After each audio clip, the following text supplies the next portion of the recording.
今天是大年初二，我又感冒了。然后昨天去看医生，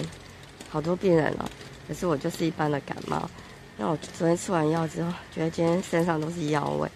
我就想起来家里种了很多植物，所以我今天刚去捡了这个薰衣草，还有这个里面这个薄荷，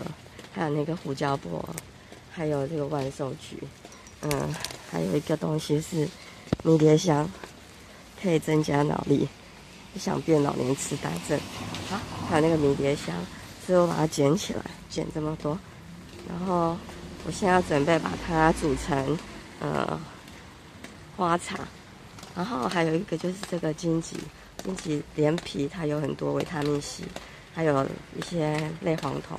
对身体很好，所以等一下我就要来煮这个茶。好，刚采起来的那个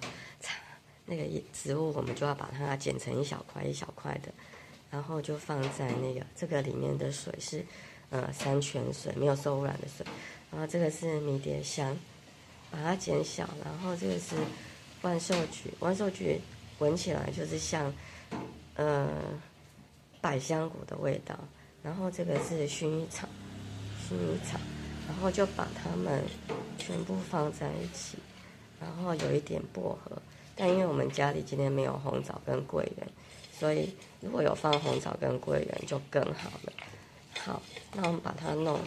放进去之后，等下再加水拿去煮就可以，煮滚就好了。然后等它温了之后，我们再把荆棘放进去，荆棘不要拿下去煮哈。好，这刚煮好的那个植物的茶，就刚去采的那些煮，然后这我弄完之后嘞，我们就可以加一些蜂蜜。然后呢，这个是我们刚弄好的荆棘，